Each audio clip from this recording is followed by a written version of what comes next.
Hello.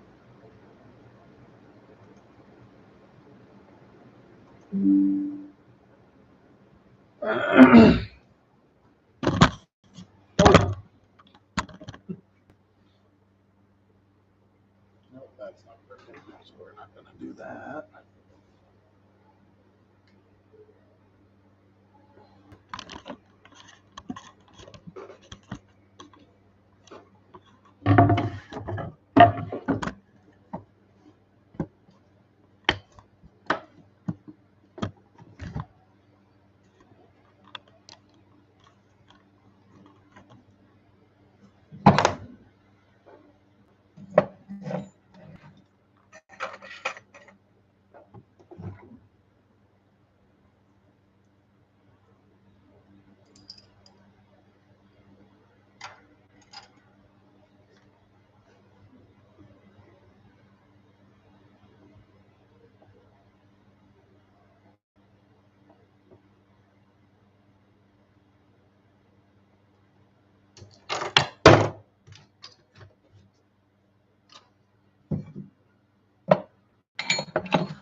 Mm-hmm.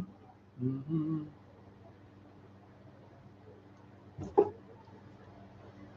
Whew, it gets hot down here. So right now we're just clipping away all these supports here. There's quite a bit of them. When they do these hidden halos, a lot of times the guy who used to cast these, there'd be spots where it didn't fill in, so now he just leaves all these little supports on, and it can take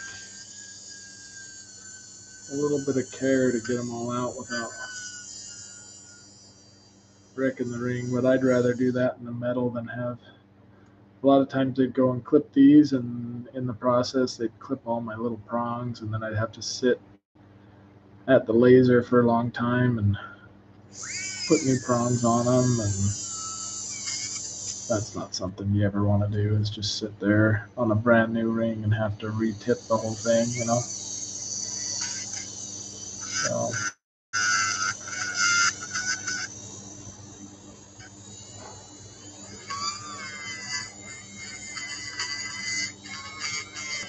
So these stones coming in here are going to be 9/10 of a millimeter, so it will be pretty teeny.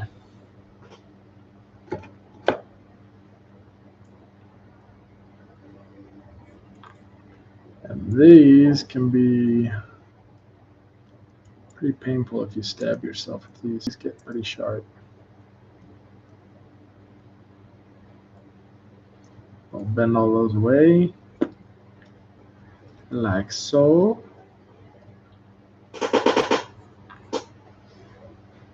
And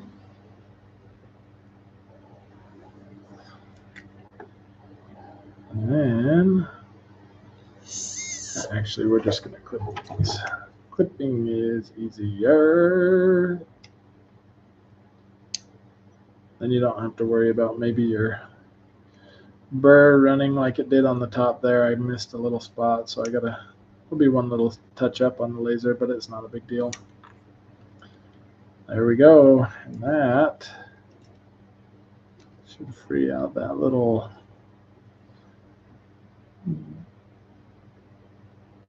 support, tree support. There we go. And there's our ring. Now we got to check our size. This goes back in the bag for the client. I'm doing this for another jeweler, so all of his scrap goes back into his bag for him so that he can send it to the refiner or use it again and cast it.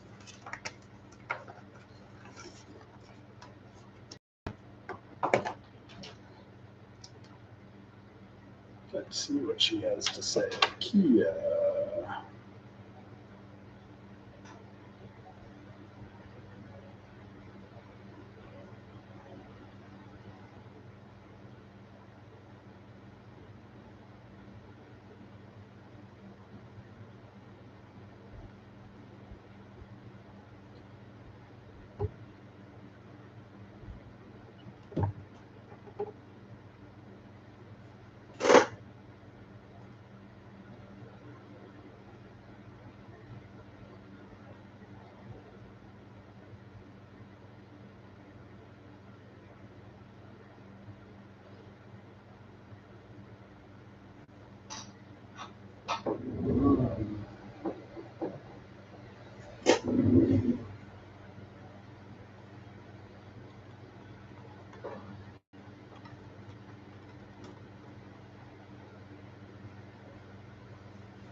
Oh, nuts. I just broke my Carlsberg.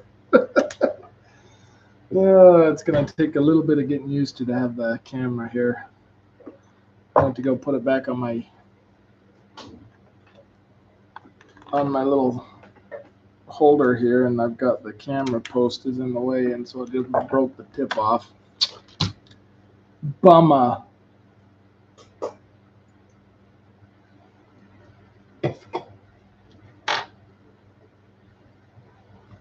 That's okay. We'll live.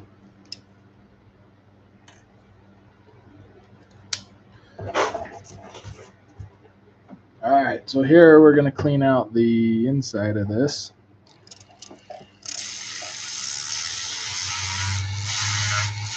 This is just a sanding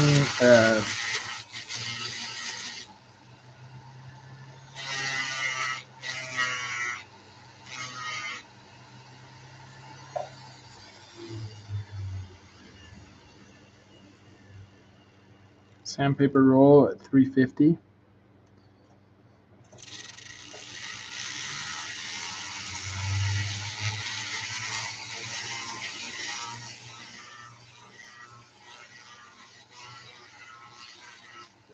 Get everything poking up out. And then actually what I do is I've got a what we call a porosity killer. And what it does is just kind of beats the metal a little bit.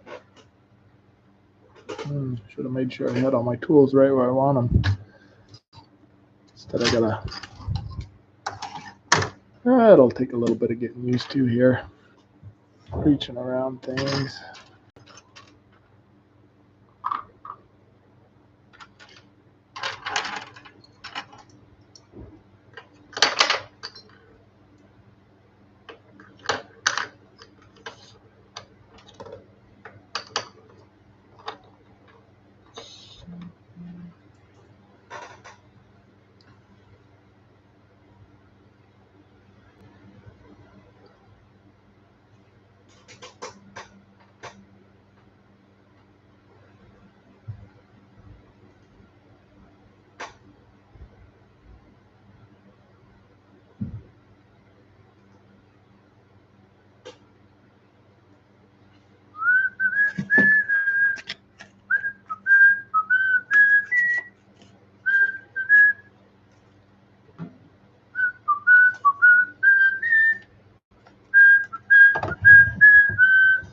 There it is, hidden all the way back in the back of my drawer. Boom.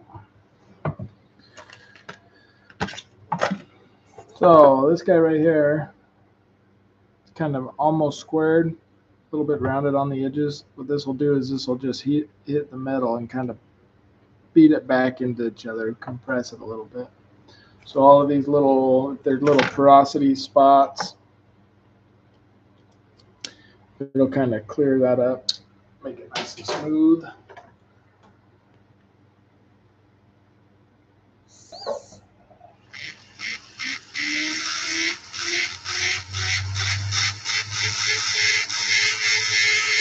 It's pretty easy to get carried away with some of these tools. Sometimes make sure you use the right tool for the right thing. Some of the porosity on here is not great. I'll have to hit it with the laser.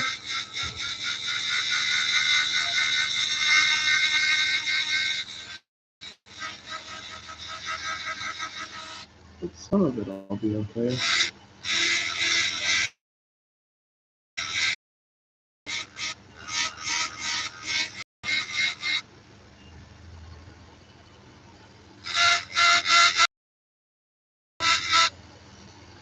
For this particular client, he can pieces and then he'll send them up to me to get stones set in them.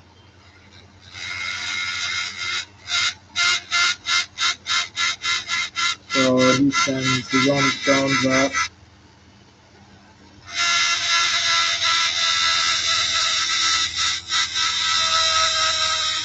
Actually, he's close enough that I'll usually go hand deliver them when they're done. It's for a nice drive on a day off, you know. Sometimes they'll come up and get them. That gives me an excuse to get out. I don't know if you can. Oh, I gotta get a better camera, maybe.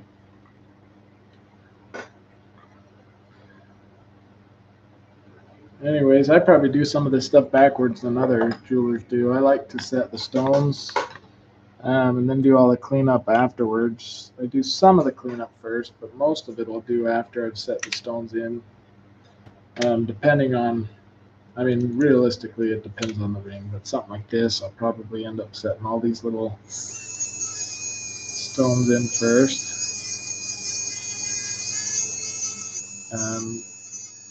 Especially with this particular client, sometimes they don't make their prongs very tall.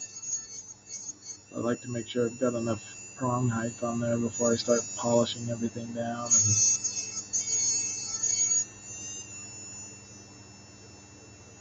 And there's some times where I've cleaned up the whole ring and then I start setting stone for him and then find out, okay, these prongs aren't going to work, or hey, there's this big old casting problem here. You got to recast a piece, but that's after I put hours into that project, and then I don't get paid for that part because I get paid per piece, not per hour or whatever, because I charge per piece. So I've just found for me, it's usually best to just set the stones first and then go in and do all the intricate little details afterwards.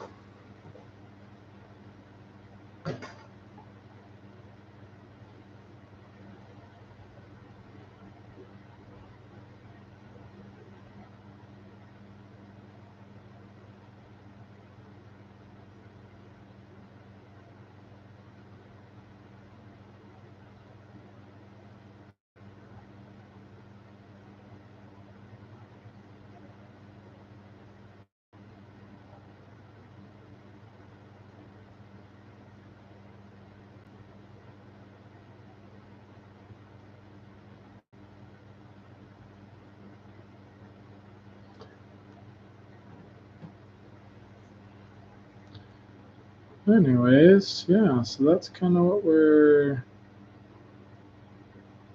I do want to make sure I get this the right size though before we get too far into this.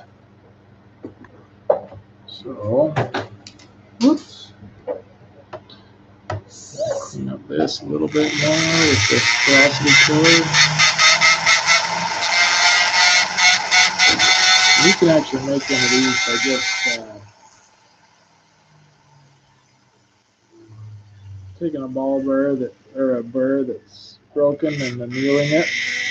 You cut the tip off of it and polish it up, and then bended it like a, I don't know, 30-degree angle. I used to have one here. Maybe I still have it. Let's see if I do.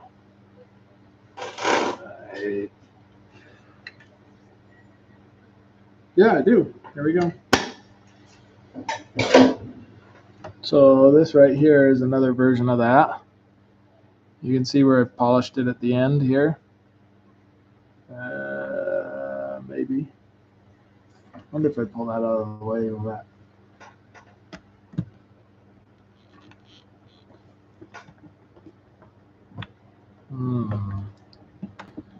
Got to get in there closer.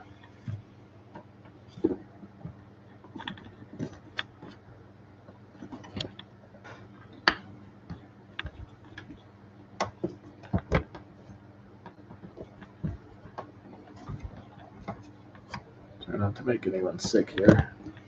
There we go. Maybe that's a little better. So this guy right here is another version of that. You can get a little bit more precise with it. And then it just spins around in a circle like this. Oh, okay. Then you can do the same. This is a whip. You can kind of do that. That other one is good for getting like a general area, but this one you can kind of hit very specific places. The hard thing about this is if it's too much velocity and you sit here and try and move the metal into the little spot, you can end up giving yourself a ring that's like kind of misshapen. So you really only want to do it for like little stuff. I don't want to sit there and... So I'm actually going to have to hit this with a broad laser.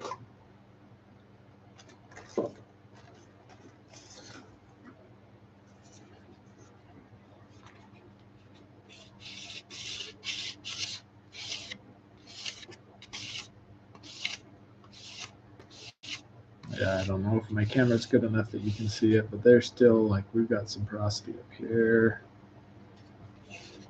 So we'll just end up hitting this, cleaning this porosity up with the laser.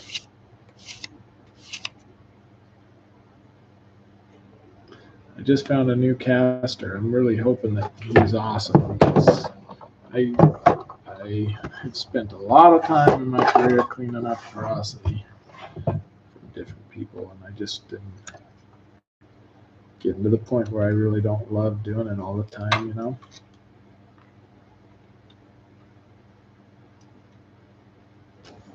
So this is a file, an equaling file. I think this one's 2. Number 2, let's see. Actually can't see. Oh yeah, it is. Number 2, Grobet USA. That's the brand on this one.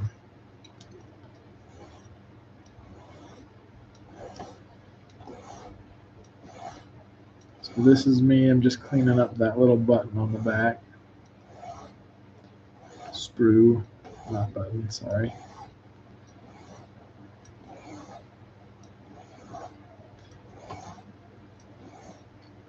There we go, just to where we start seeing a little bit of that file onto the ring, and then we call that good and we stop there. Like I said, right now we're just doing a little bit of the preliminary. We're going to set the stones and then we'll clean up everything. Because that's the order it's not the order I learned, but it's the way I like to do things. Nope, I lied. I'm going to hit all this with the laser first. I'll be right back.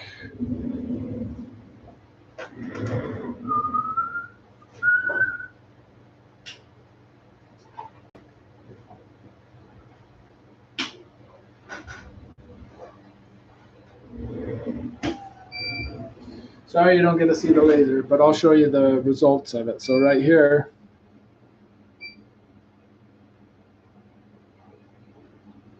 I don't know how close we can get this to focus.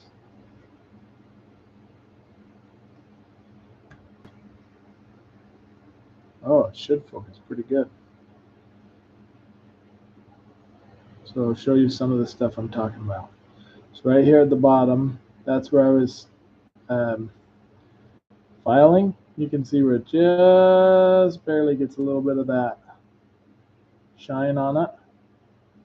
And then up in here, I don't know, let's see, can you see a little bit of that porosity? I mean, it's pretty small, but when you're under a scope, you see, okay, there's a little more than we like to deal with. So I'm going to hit those spots with the laser on a broad, not very hot beam, just to kind of see, first of all, if it can just smooth over. And if it doesn't smooth over, if it opens up deep in, then we'll know we got to do something different. I think I want to move this closer down. Wonder if we can get it to this one.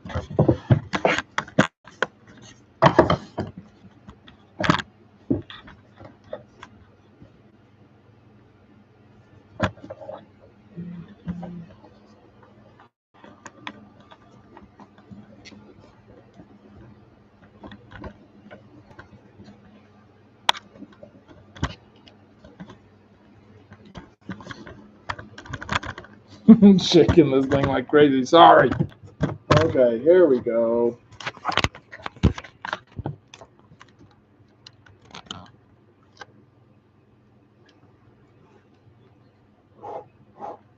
Try and do this in such a way that you can kind of see a little closer what's going on here.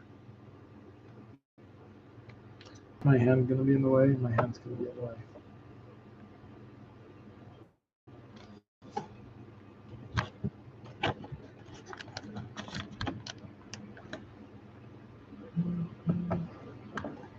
Okay.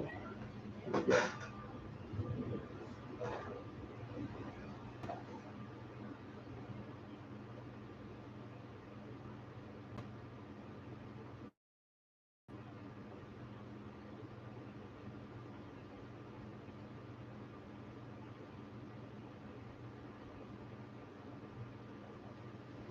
Oh, looks like we have someone in. Can you hear me? I don't know if my microphone's working. I think I had it set up right, but I don't know.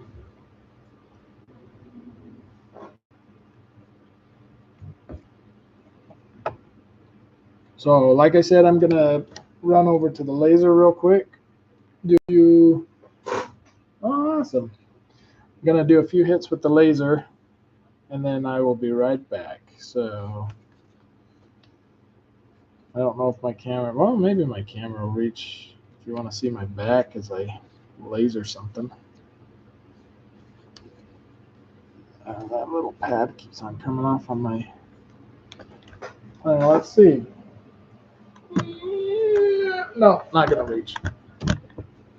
Maybe I need to find a new spot for my camera.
Okay.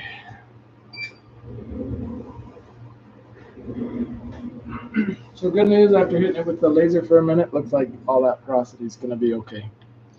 So we're going to set the stones first, partly because that's funner than just sitting at a blank screen while I'm out there doing my thing. So we're going to start with this row here.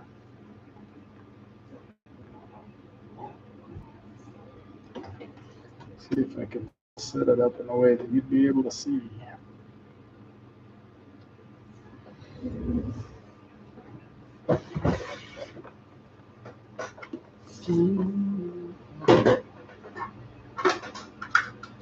So like I said, these are 9/10 of a millimeter stones. So we got to clean up underneath where the stone's going to go and set the stones. Oops, we're going to take those two.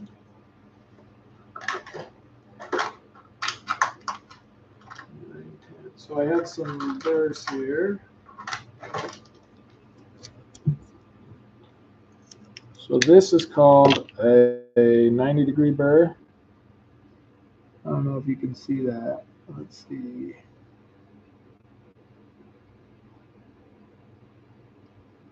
Let's see here. Maybe there's too much light on that. There you go. You can kind of see it. It's got, this kind of has the shape of a diamond, but really, really small. So that's what's going to be cutting my seats for me.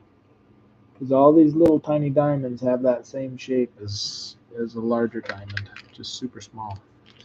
And then this guy is what we call a ball burr, or some people call it a round burr. That is going to go underneath to make sure that we have enough clearance for the culet, which is the bottom of the diamond. And all of that is going on here. So this is called a hidden halo right here. To me, I don't really care that much about them, but they're really popular right now. People really like them because it gives you some sparkle from the side of the diamond. How many people are really going to look at your ring from the side? Not a ton. But to each their own. I'll let them do whatever they want. Customers usually right. Let's see. So let's get in her.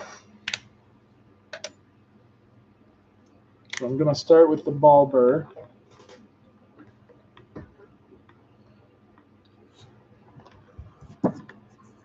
This is a little bit of lubricant. Our burrs last longer because when they're this small, they really don't last long.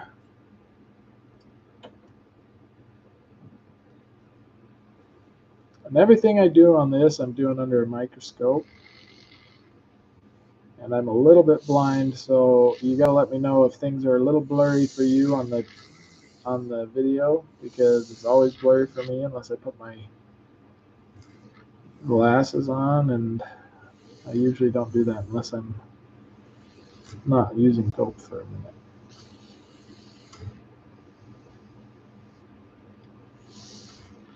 I used to have a cool pair of chums that I'd wear all the time when I was doing work on the bench, and I lost them. And I just haven't pushed myself to get a new pair.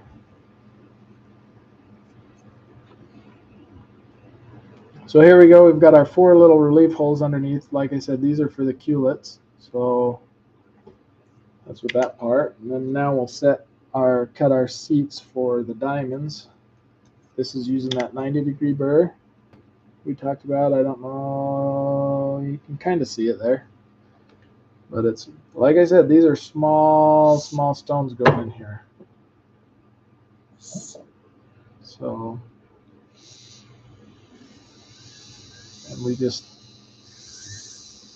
you don't want them to go, because they're on the rail like this, if you push these in too far, the culets can actually push up on your stone when you set your stone. Not so much on diamonds usually, but if you're setting like a moissanite, moissanites have really big, what they call bellies. That's the bottom of the stone. So moissanite sometimes will, if you over set these, which I tend to set mine a little deeper because I want to make sure nothing's going to fall out. I've seen some people barely set these in and then you lose them. But there's a happy medium where you just want it in just enough that it's going to hold it and hold it well, but not so much that you can't see the stone when it's all said and done. Whoop. I don't know what I just yanked on. What is that? Oh, that's my microphone. At least the one that I should be using.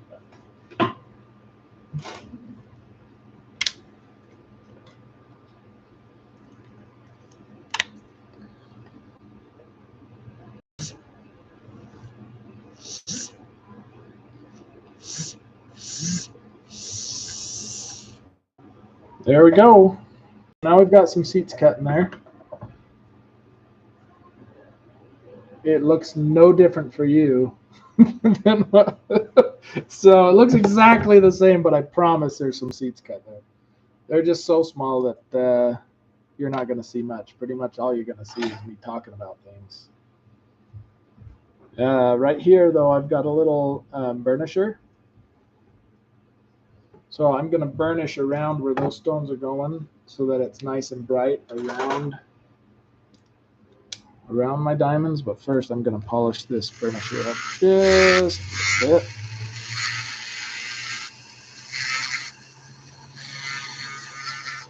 So burnishing with metal whatever your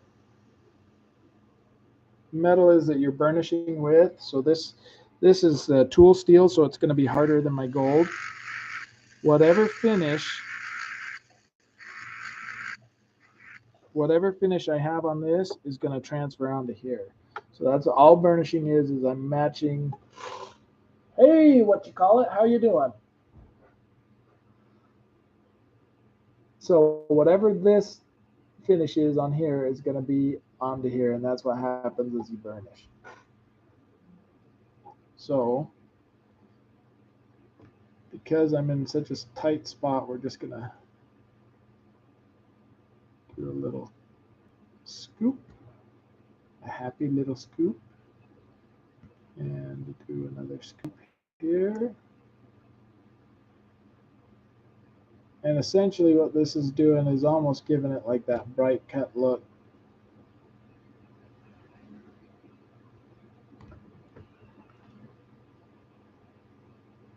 Trying to do this all where you can kind of see what's going on here.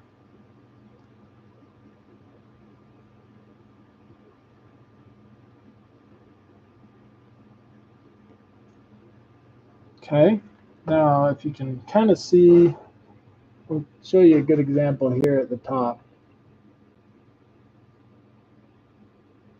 I did. Oh, that's Alex. That's what that means. Hey, Alex, how's it going? So, right here,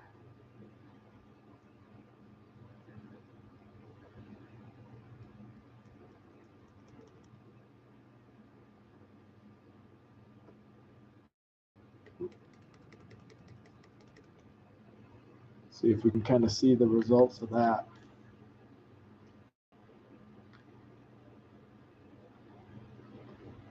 This one I want the light on it. So,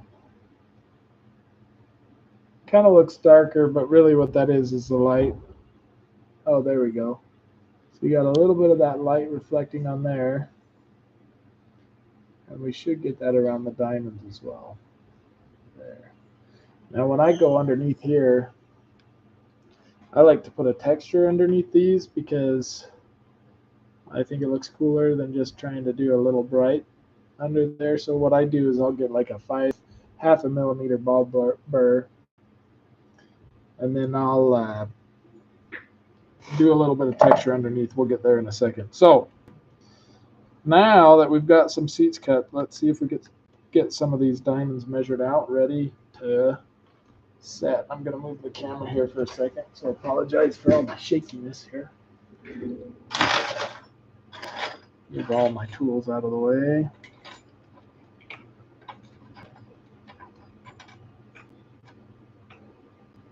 Okay. Light.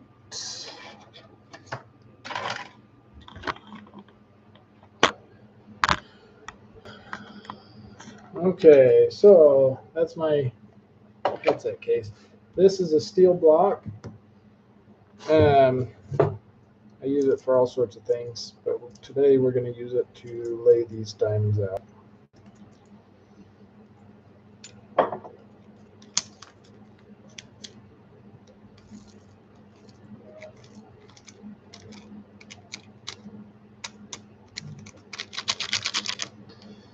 And these diamonds love to sit in the bag.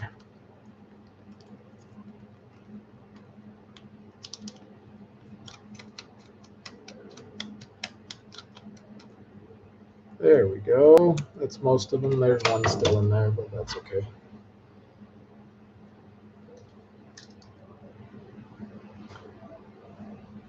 All right, so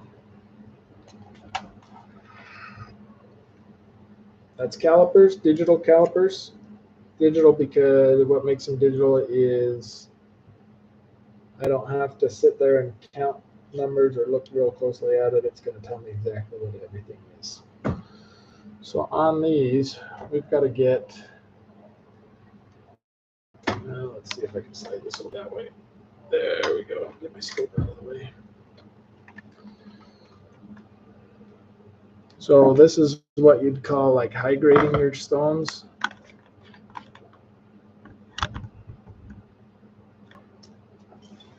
So each one of these stones, we're going to flip it so that the culet's up. Measure it.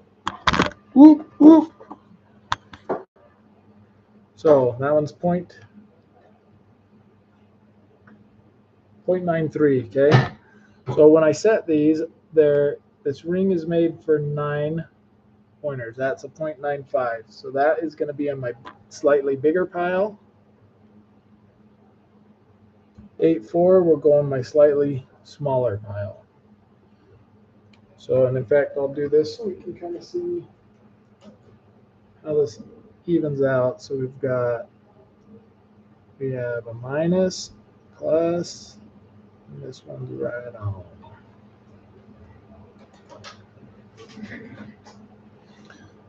So that one's a minus. That one's a lot minus.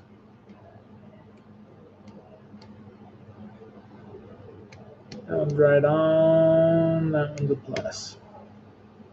So what happens is as you set these, there will be times where a larger one is not going to fit and a smaller one is going to be way too small. So you kind of just lay them out here, and as they get, you can also see how deep the culets are, because diamonds are going to vary one way or the other. If the culet's really deep, on that spot, you're going to have to push your ball burr in a little bit more.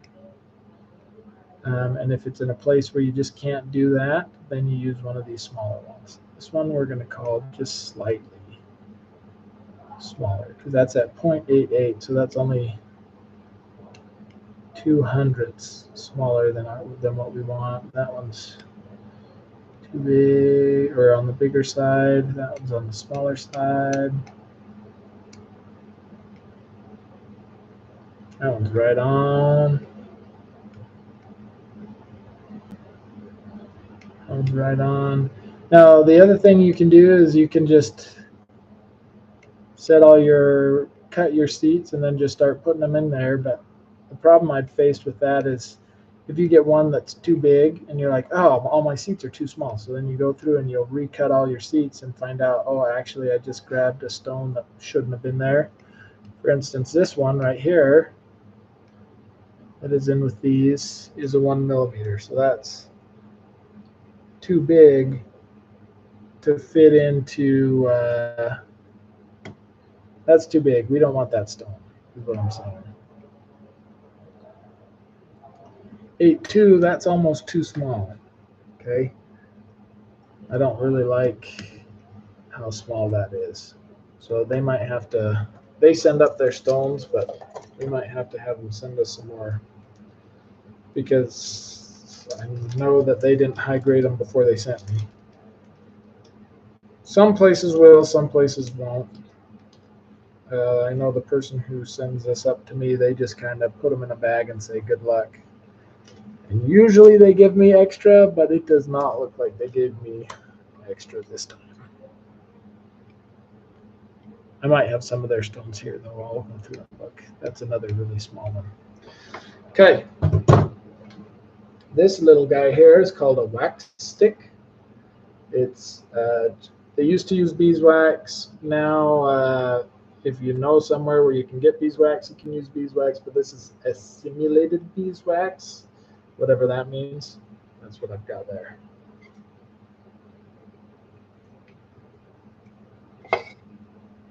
So this guy is used to just pick up these stones. Actually, I'll show you one from the culet so you can kind of see just what we're dealing with here.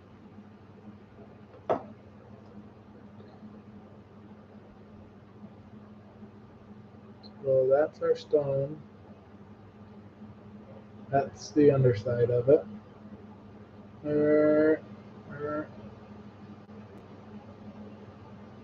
Maybe if it'll focus in. Anyways, let's see how we did on our cut seats. Usually you got to do a little bit more. You've got your, at least with me, I do my initial cut, and then I'll go through, and if I need to cut some more, I'll cut some more.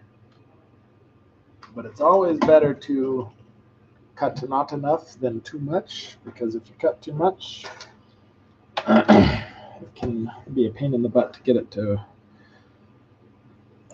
fix it. Whereas if you don't cut enough, you just got to cut a little bit more.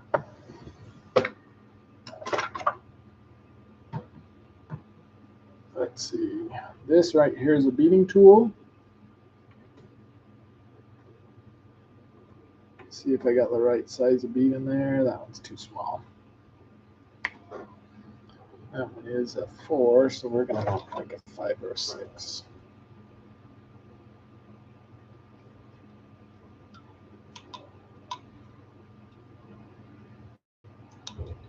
Let's see, a 6. Perfect. That's the one we want. Okay. Beading tool, and then we've got a broken beading tool right here. And that's what I use to push my little stones in. And sometimes we'll get a little bit of a bow on it. We don't really want that because, well, I don't know, some people might, but I don't like it. So we're going to shave that down just a little bit. So the big thing is to not mess up which one is your broken one and which one is your not broken one, because if you use your non-broken beading tool to push down these stones, then you'll dull it, and then you gotta go get a new one. They don't last forever. You buy them as they get dull, but it's best to treat them as good as you can for as long as you can. And then the other thing I want is my little burnisher. Little needle tip here will help us get these stones right where we want them. So I'm doing this like sliding it in my, here, put my hand back here. I'm sliding it in. If my prongs are right here, I'm sliding it in like this so it sets at an angle, and then I'm pushing it, and then it should snap in level.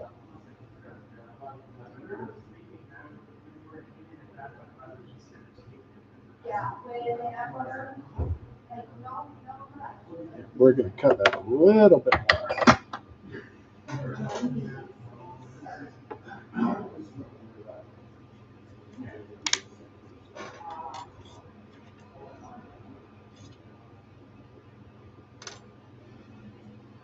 Oh, nuts. Anyone see where I put my, there it is.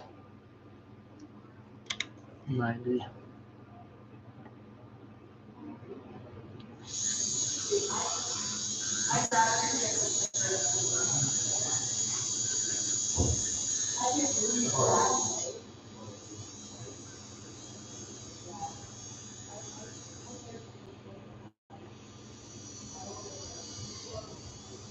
So when does school start for everybody?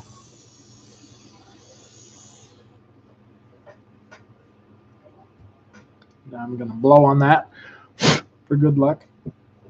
Also to get all that little bit of metal out of there. And we try again.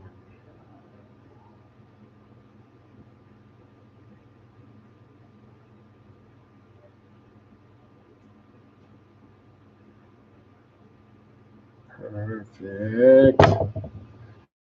Actually, I think I'm just going to use this.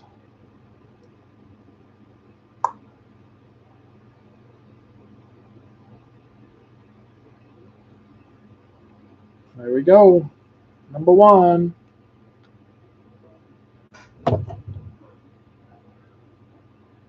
And then we just go right along. Next one, next one, next one. I'm going to have to let these people know they got to send me some more stones.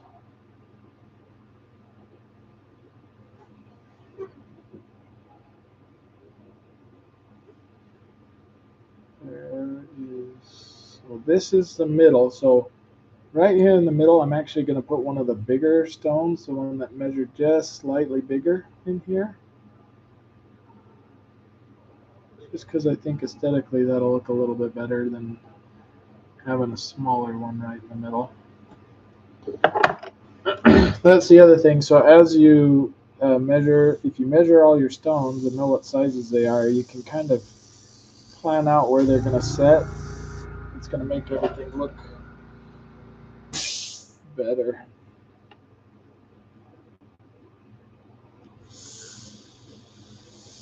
Rather than having, so because I have a few of these stones that are a little bit bigger and a few that are a little smaller, I want to kind of match them on other sides and not put them all right next to each other, because if you have all these big stones next to each other, granted these ones are so small that I don't think anyone will ever notice, but so here's another thing to watch for is sometimes if you're pushing in here to get this stone in and you got to push on it kind of hard, there's not a ton of support right here because this is a actually this one there's quite a bit, but usually there's not as much support here for this guardrail. So you can come in on the other side with like a graver, not using the blade part, but 2 days ago for school, jeez, that's awesome. So I'm using the flat of that graver and all you can see is my knuckle there, so that's real nice. Here, I'll do it, I'll show you here. So I'm putting this graver right on the inside here like that, and then I'm pushing, so I have equal pressure going this way and this way, but you're not going to see that because my hand's going to be right in the way here. And then I can push as hard as I want. As long as I keep the pressure equal, I'm not going to mess up this. I'm not going to mess up this rail and bend it all wavy like ooh, ooh. So there we go. That's the third one in. And grab the next one. Yeah, I don't even think they sent me enough diamonds if these were all the right size, because I'm already at, I should have counted them before I started, but oh well. I might have some of their diamonds. I'll have to look. I've got a file with their stuff. Let's see if they've sent me extra. Maybe they sent me extra diamonds before, and that's why they didn't send me more. So then you kind of want to just watch and see and make sure that everything's looking pretty even. And this one is, you want to make sure they're all in about the same depth. They have the same table height. That way it doesn't look all wavy. You don't want it to look wavy unless the design is to have it wavy, but this one is not. So I can't really see it, but this one's table I can already tell is way taller than the last one, but the last one sat in too far, so I'm actually going to pull the last one out. And actually maybe I'll replace it with this one.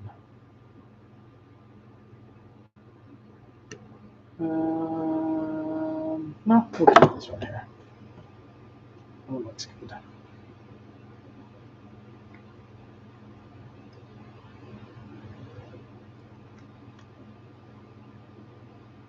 So the only one I don't like is that second to last one I did. I think that it's too low of a, its girdle isn't as big. So the girdle is the part that separates the top from the bottom. It goes all the way around the diamond. And sometimes they'll be cut real thick and sometimes they'll be cut real thin. So this one's pretty thin, and so it keeps that table from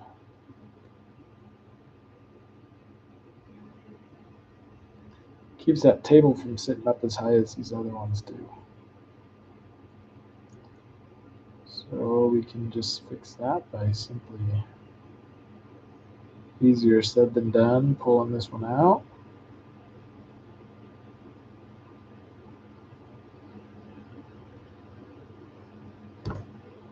There we go. Catch it in our wax stick there. That up here. And replacing that diamond with one that has a culet that'll, or a girdle. It'll kind of match the other ones. This one is not it. Let's look at, see if this one will. This one will match. It's a little bit wider than the one that was in here, so we might have to cut it. Yep, we're gonna have to cut our seat just a little bit.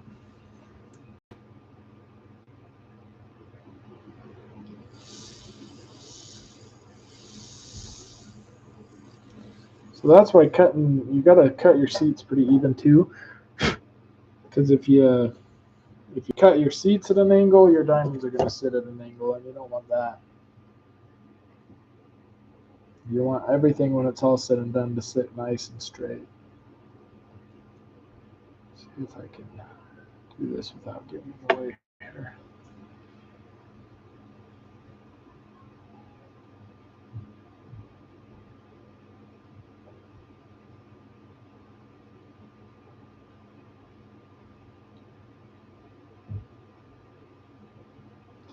Most common injury I think I ever get is stabbing myself with that tool I was just using.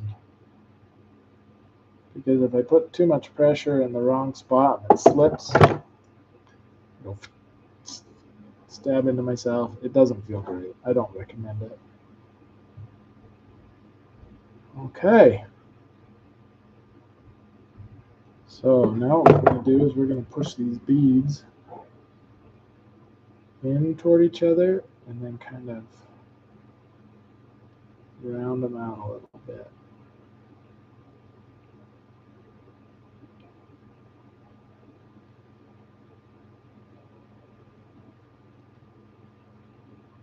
Now, as you tighten these, you'll want to tighten.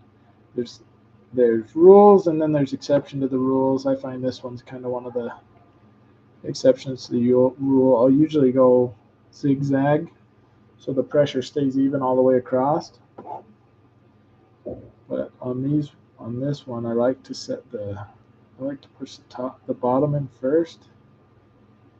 Well, I guess it depends, but definitely on this one, I'm going to push the bottom ones in first to kind of push the diamonds towards the top of the channel. If there's any kind of wiggle room, I want them to all push up so that they're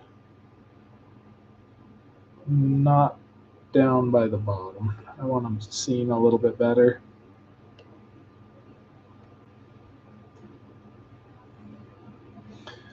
And this doesn't take a lot of pressure. I'm just a little bit of pressure and then wiggling it around.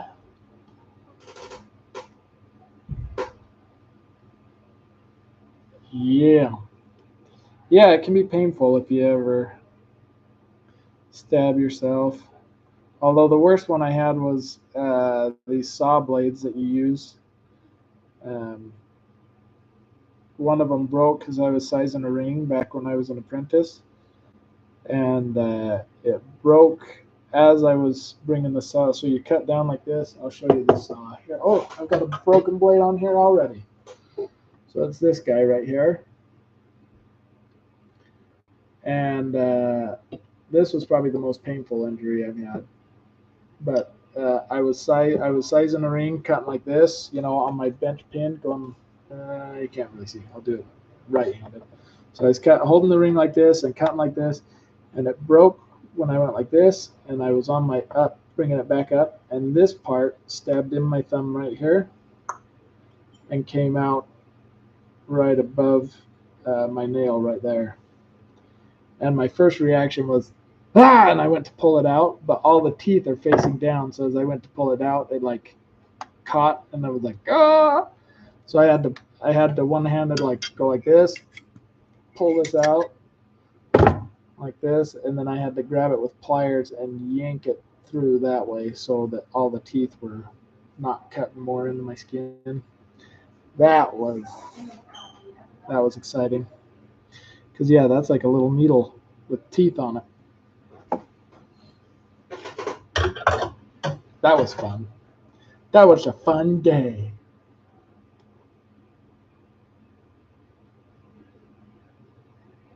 Maybe I should have some music playing, huh?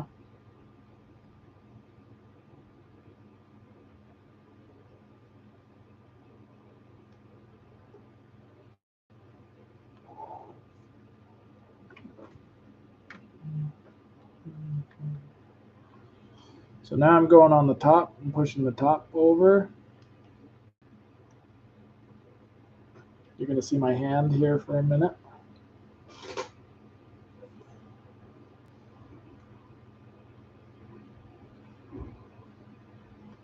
I think what I need to do is get a mount so I can put that camera on my bent or on my scope so you can just see what I'm looking at. There's probably something like that out there.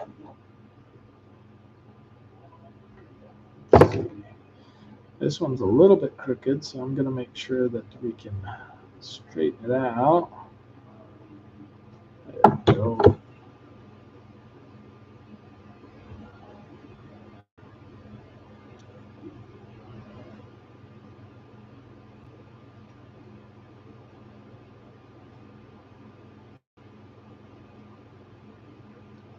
So as I'm beating these down, beating like B-E-A-D, not B-E-A-T, beating it down. This is also kind of polishing those tips a little bit so they're not as nasty casting skin looking as they were before.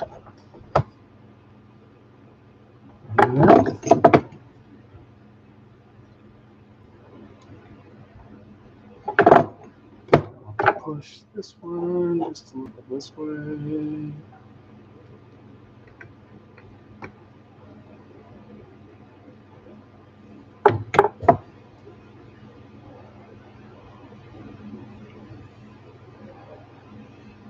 Just like that. Now we're gonna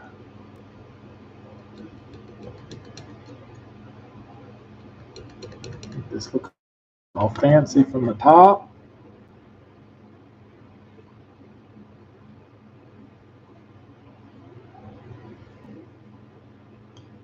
Make sure they're all tight, which they are.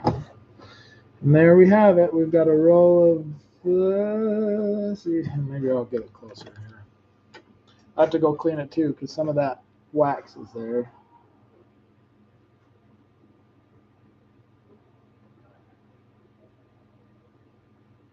There you go. We got a row of our diamonds in right there.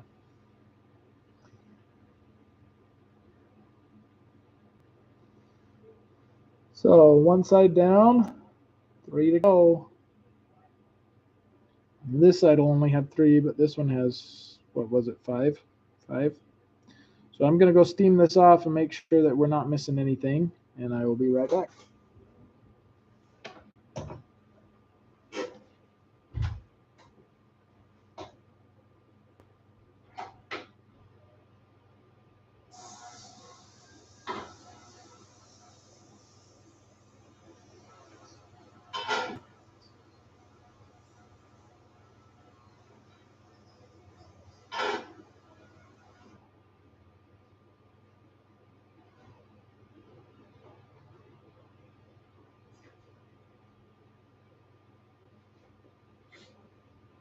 Okay.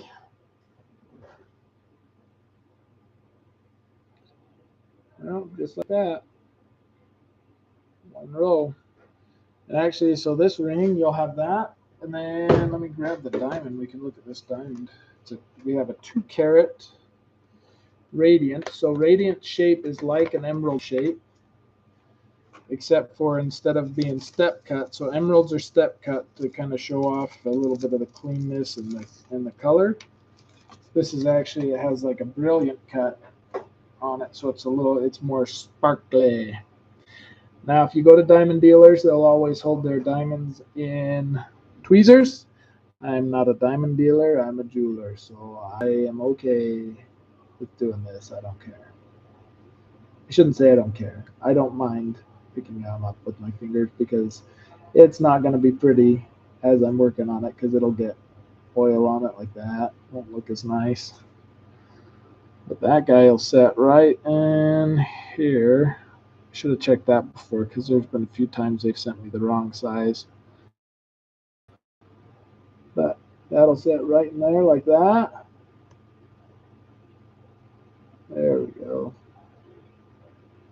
So So see that sparkle that's in there? That if it was an emerald cut, which actually I have a few emerald cuts coming in a couple days, it wouldn't have that same sparkle to it. So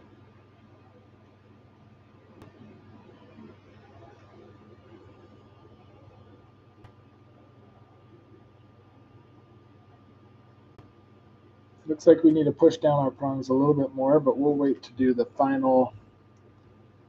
Everything's just soft set right now. Well, these are a little more than soft set, but they're. We'll wait till we're all the way done to push them over all the way. Hallelujah, hallelujah, hallelujah. A little bit of Enya for you.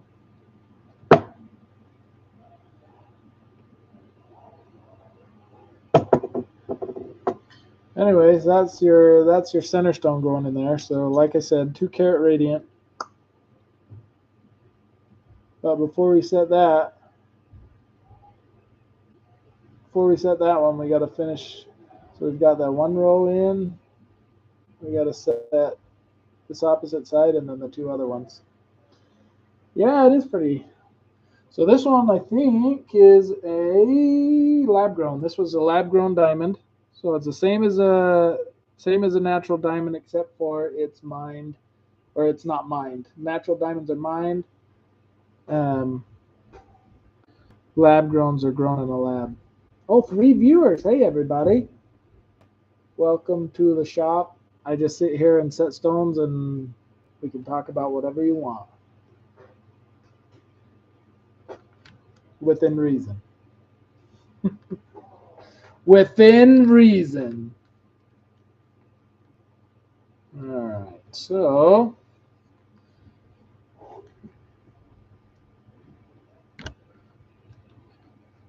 I don't have my glasses on, so I can't. Oh, it's all you, Alex.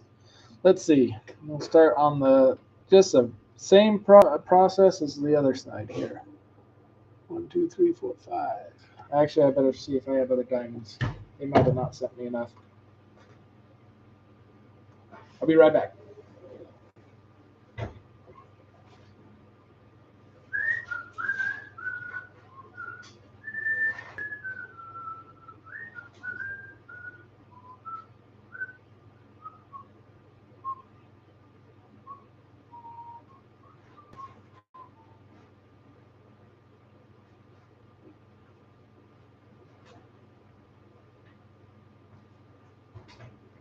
All right, we got the other ones that they did.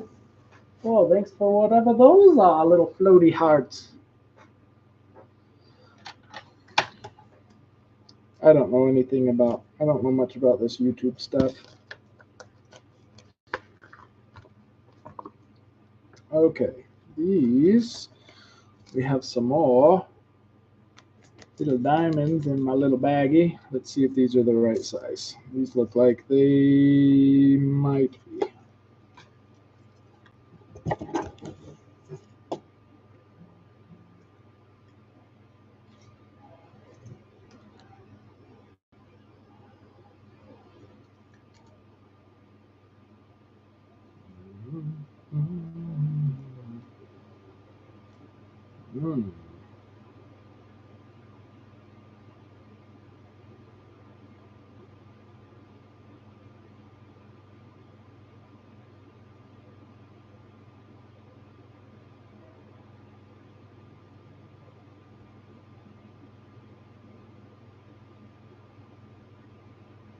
I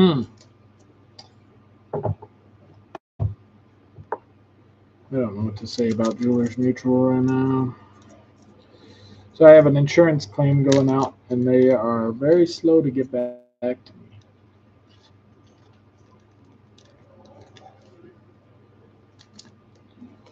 Okay. Check one of these stones. Oh.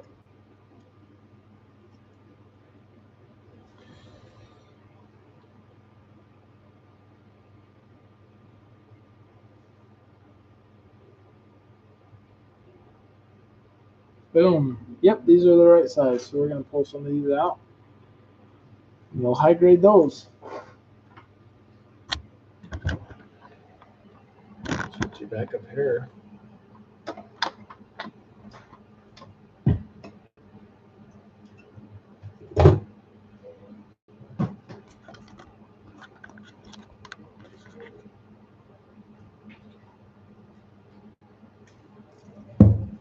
Ouch.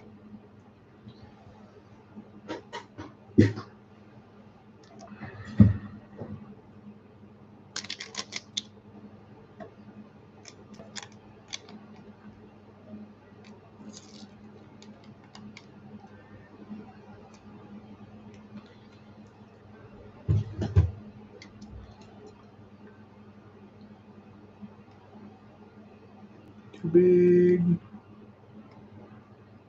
So we're hoping for 0.9. That's going to be on the big side. Big side.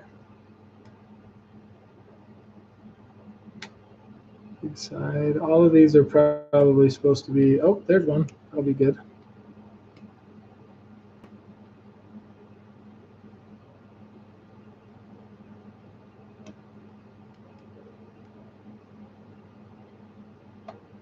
That's 6.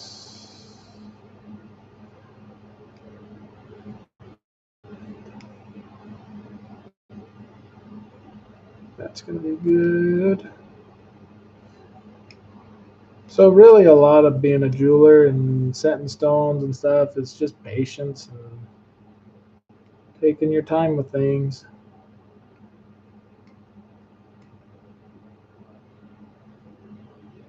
I don't know, there's probably some that are a lot faster than me, but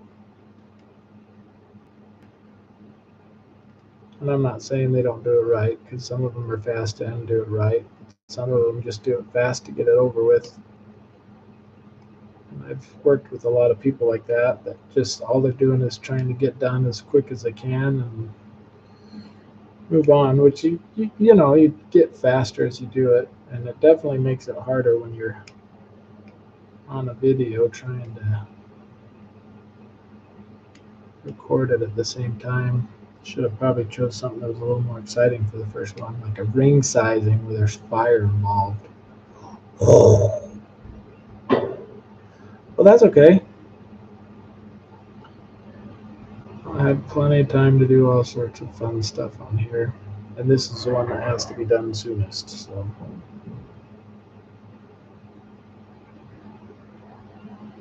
this client, a lot of times they'll send me something, and I'm usually they're like, yeah, you got a couple weeks to finish it, and then they call me a couple days later and say, hey, I need that done tomorrow, and you're like, oh. So usually when I get his in, I try to get his done right away because I know I'm going to get a phone call. I just plan on it. Plan on getting that phone call. So now we know we've got enough here. Let's go start on this other side.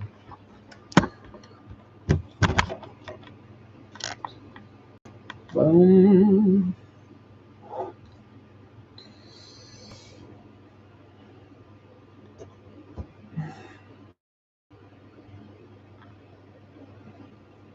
There we go.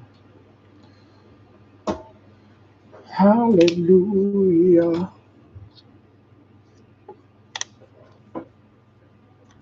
See if we can get it to focus on this part, not the background.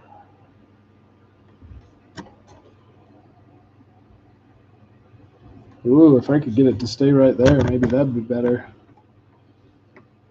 That's really close.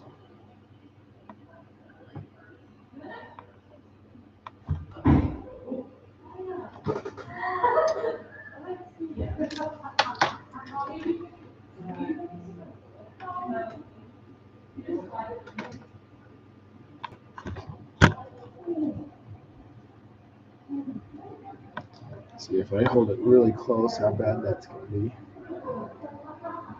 Try and do everything one-handed here.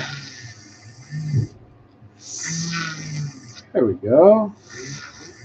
Hopefully I'm not wiggling the camera too much.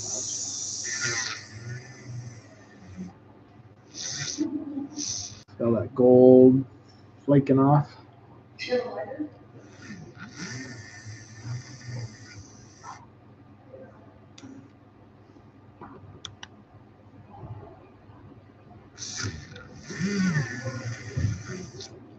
So 1, 2, 3, 4, 5.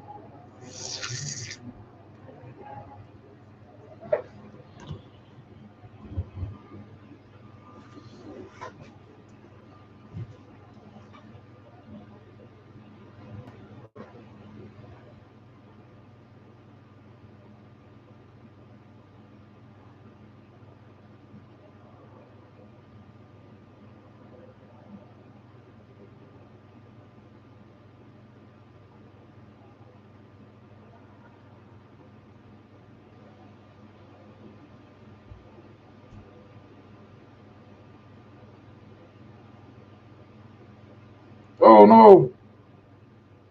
I gotta call Anthony.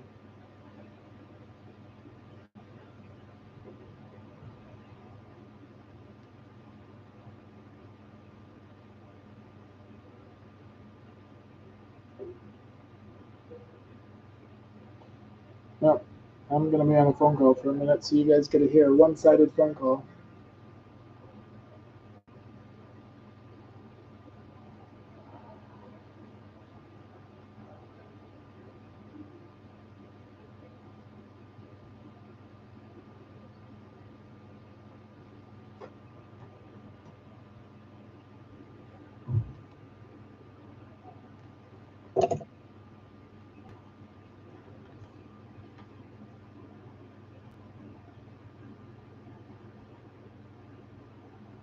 Hey Anthony, how's it going?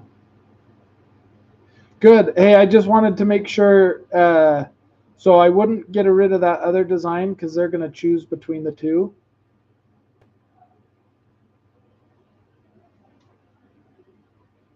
Yeah, yep. So we'll do two different ones and then let them decide, and then we'll go from there. Now, normally on something like that, do you want to charge me extra so that you're not out a design fee or anything like that? How do you normally go about that?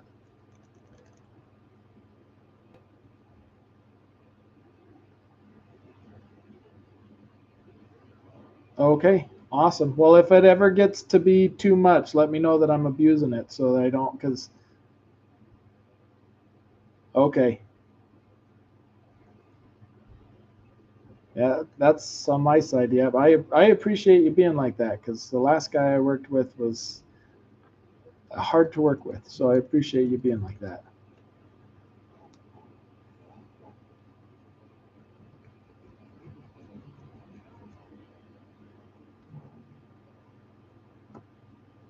Awesome.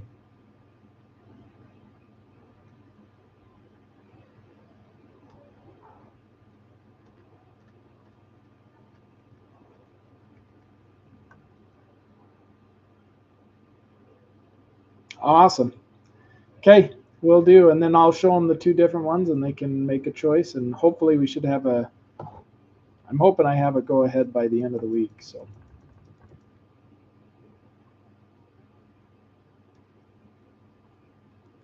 cool. Perfect. Thanks, Anthony.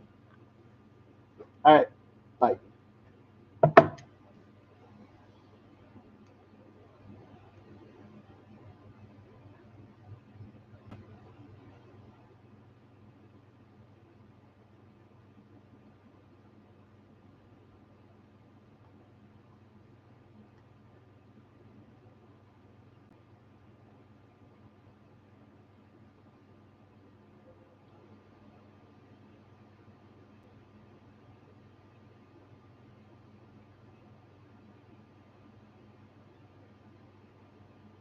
So that was my designer.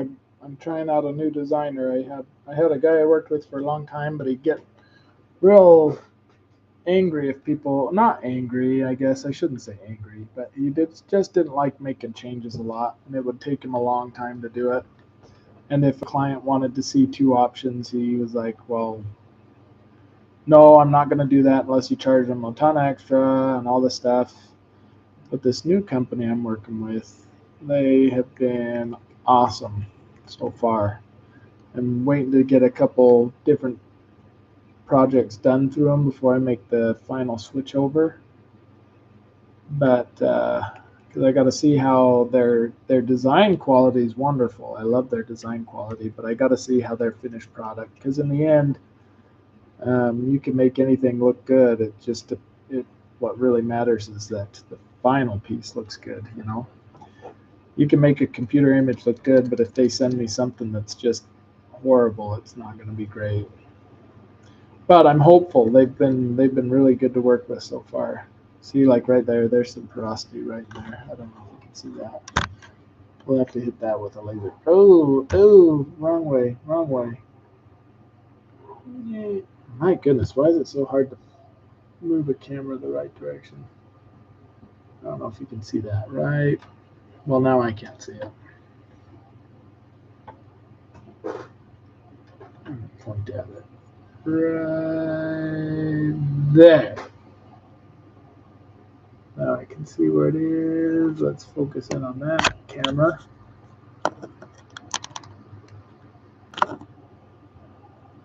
I think I'm just making everybody dizzy here. Anyways, we'll clean it up. It'll look good when it's done. It'll look good.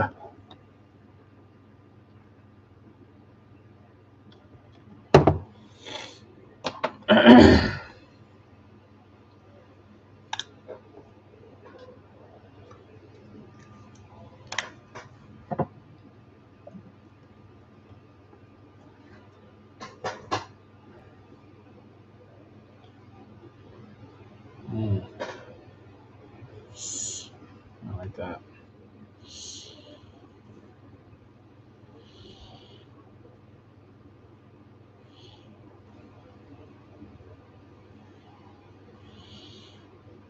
Trying to think of something cool I could talk to you about.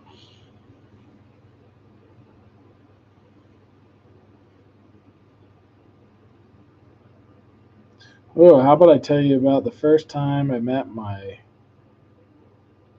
sister's husband before they got married. I met him before they were married. I met her long before they were married, but him, I don't know. How long was it? Maybe a year before they got married? I don't know. Anyways, this is a story about your mother, if you're still here. So I was 16, maybe I was 17. No, I think I was 16 at the time. Let's go with 16. And I had worked at a Boy Scout camp as one of the merit badge counselors. It was a good summer job. You got to be outside all the time. And while I was there, I met a guy named, what was his name? Dan, the maintenance man. That's what it was. Dan, the maintenance man. He was pretty cool. And anyways, so I worked over the summer. He was a cool guy. Apparently, he thought I was okay because I got home, and I was home, and partway through the school year, I got a call from him, and he said, "Hey, I have this girl that I'm dating that's really awesome, and her younger sister lives in, shoot, what was it called? What was the town called? Uintas? Anyways, whatever it was a real small town out here that was hours away from where I think it was like a 4-hour drive, just out in the boonies. They had like, I don't know, like 100 people that lived in the town, and they were doing prom, and she didn't have a date because everyone in town was either related to her or already paired up or whatever. I think her graduating class was like 3. When you went to their high school, it was like the size of a church building, just like a small church building. All the floors were carpeted, and anyway, so he calls me, is like, "Hey, there's this girl. Her sister's wants to go to prom, but there's nobody here in town for her to go to prom with." And I said, "You know what? I know a guy who's pretty cool. why don't I give him a call and I'll see if he'll go with you. So I was like, okay, yeah, I can go on a blind date to this girl's prom. And you know what? I had to be 17. I think I was 17. Doesn't change the story. Anyways, there we go. Get that piece off. Anyway, so we're going to this. Well, so first of all, I got to ask my mom, and my mom and dad are like, you cannot go overnight somewhere without having like a chaperone there that's not their parents. Like it has to be someone in our family because they didn't know him from anyone. And so I asked Kia, that's my sister's name, giving out all this information. I asked my sister, got a piece of dust stuck in there. So I asked Kia, I said, hey, you want to come? She was going to college at the time and be my chaperone. And so they rented a place for me to stay that was like a little hotel, or we were told it was a hotel. And Kia's like, I don't know, I'll see if I can find a date. And then she's like, oh, maybe I'll ask this guy that I've been thinking about asking out. And I don't know, I think they'd already been on a date before, and it was weird. I don't remember. You'll have to ask her about that. But anyway, so we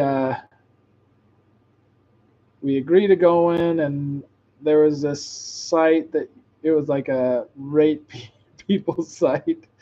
Kia might remember what it was called, but I found like the nerdiest looking guy I could find, and then I photoshopped it so he looked even more nerdy. And not that I didn't look nerdy because I was a nerd, but I did everything I could to make this picture just look like the worst picture ever. And I told her about this is the girl that I was going to go with. I told her about how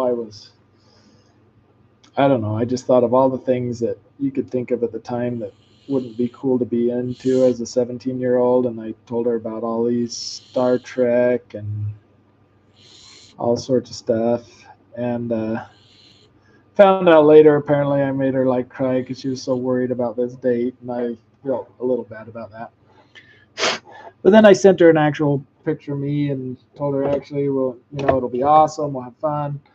So we go to, the other thing about this town was so small that prom was like a family affair. Everyone went.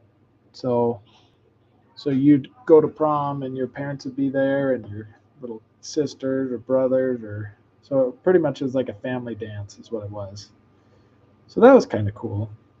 But jumping ahead here. Oh, yeah. So Kia asked this boy to go with him. I say boy, but he was a man. Manly man. Anyways, he said, yeah, I'll come. And so we had this 4-hour long drive where we got to talk a little bit and get to know him a little bit. And this whole drive, or I don't even remember what we talked about the whole drive, but we get to where we're going, and it is a small, like where I live is a small town, but this was like a small town.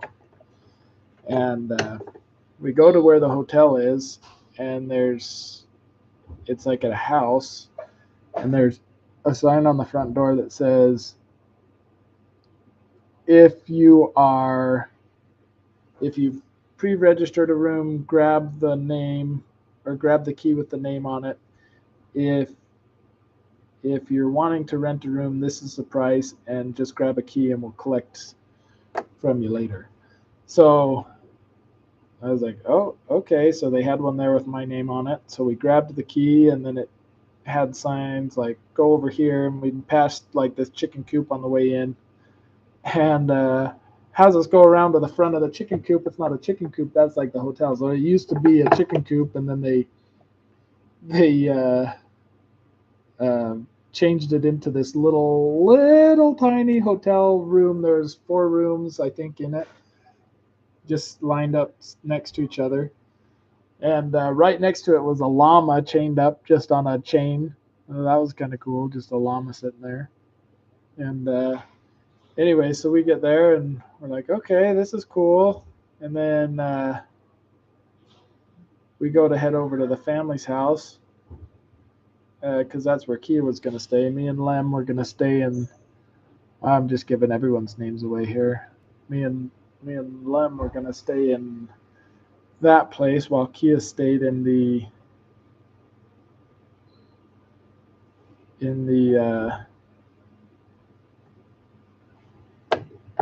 at the girl's house. Kia was staying at the girl's house. I was going to stay at the hotel with Lem. That's where I was getting at.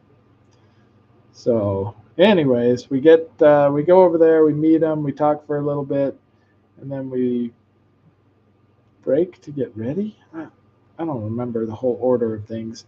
Anyways, at some point during the oh no, that was at night, so we'll skip. So we go to the dance.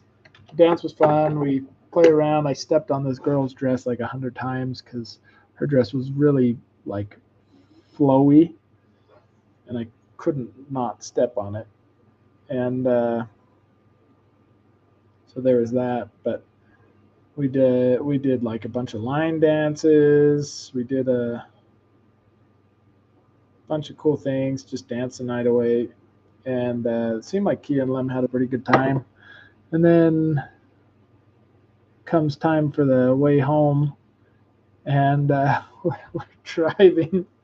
And we're like driving, everything's fine, and then all of a sudden there's like a cow in the middle of the road, and we all scream. And Lem was driving, and he swerves a little bit out of the way, gets out of the way. It was like a split second, like everyone's like, wah! And then everything was fine. No, the llama wasn't at the prom. It was just outside the hotel room. Oh yeah, me and Lim walked over to the llama. I forgot about that. We walked over to try and get a picture with it, and it kind of like, I can't remember if it like, I mean they don't growl, but we're like, we're not getting any closer than this. But anyway, we scream because there's cows in the middle of the road, and then it was like one of those scary things for like a split second, and then we were all okay, and then we're just like nervous laughed, you know. So we get home and have this door scene where it's me and my date and my sister and her date, which was like probably a little bit awkward now that I think about it. So we each gave each other a hug. There were no kisses. Don't kiss, girls. Anyways, so we go through that, and Lem and I drive back to the hotel room. It's really late at night, and I walked in, and he walked in behind me, and then he shut the door, and then I turn around, and he like was staring at me, and then slowly locked the lock and said, "Now I have you all to myself." I laughed so hard. The initial like, and then we just laughed about it. And I didn't sleep at all that night. So there's that. I'm just kidding. I slept fine. But that was the time I first met your. Oh, and then one of the other times, so we were driving. I think it was on the way home. We're sitting there driving, and we see this owl out in the distance. And we're like, "Oh, cool! Look at that owl!" And then we just keep on driving, and that owl swooped right down and almost hit like the windshield, like right in front of us. Just so that was another time we all just screamed out, and it was fun. It was a good time. That was my first experience meeting your dad. And then, yeah, it was cool. So your dad went to prom as an adult, like some weirdo. Because he was, what, 21, 20, probably 21, maybe 22. I don't know. I don't know how much older your dad is than me.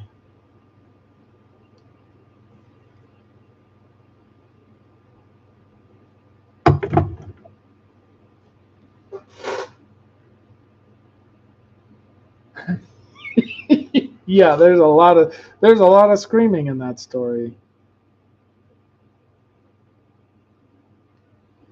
Yeah, that was a fun time.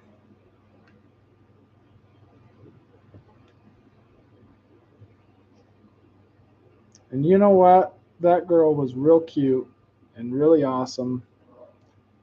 And now I can't tell you what her name was. I can't tell you what she ended up doing in life. So that just goes to show, be kind to people you meet in your youth, but don't give your heart away to everybody you meet. That's what I'm saying, I guess. There'll come a time where you'll meet someone awesome, and then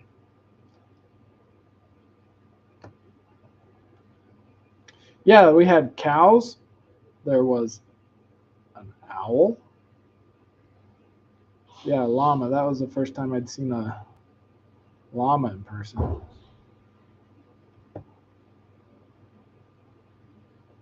My mission, we had a family that raised llamas, sold their wool.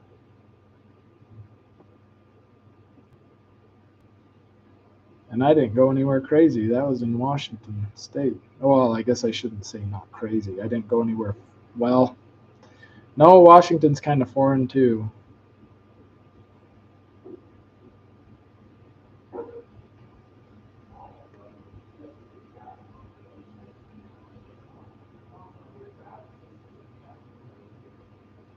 Okay, now we just see if we got these tight enough here. Good, good, and good. Two down.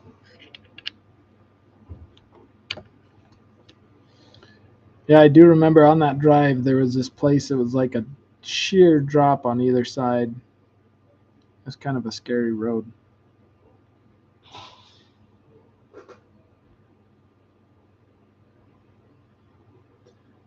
Keep on putting my finger the wrong. Oh man, this is so backwards. Go this way. Shine the light over here.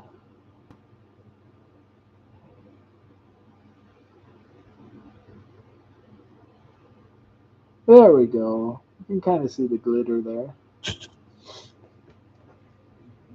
Oh, I'll be right back. Clean it off. We'll do the other two.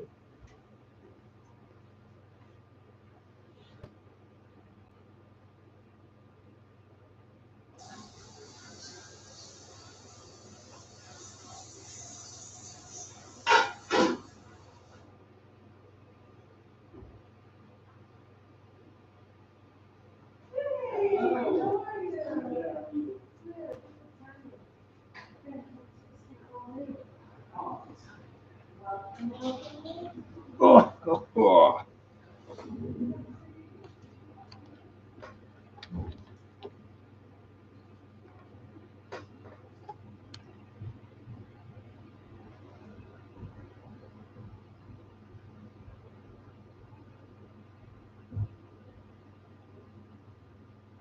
Oh, look, they finally called back.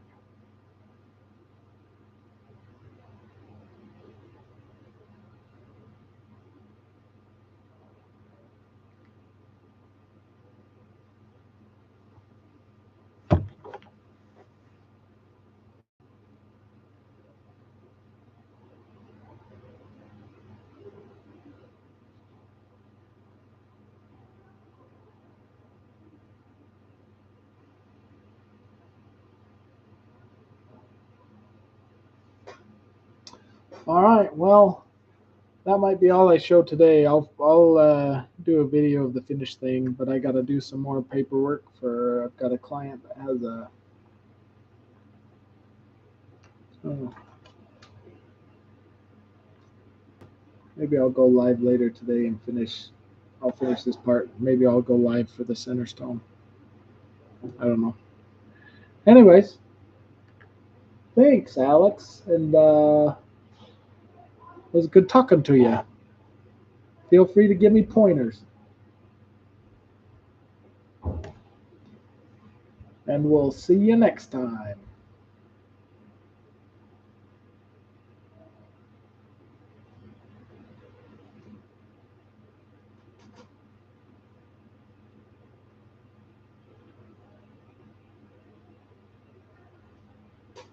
A thumbnail, huh? What's some thumbnail? Thought I did make a thumbnail.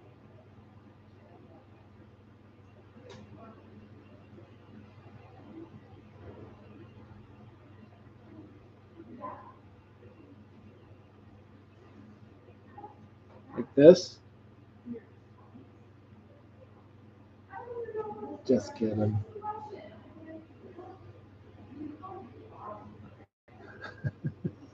uh,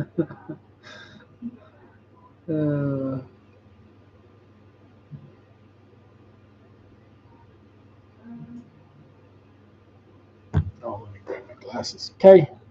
Well, I'll end this stream and finish setting these other two sides, and then either I'll do a video of the center stone or I'll stream again when I do the center stone, maybe later today.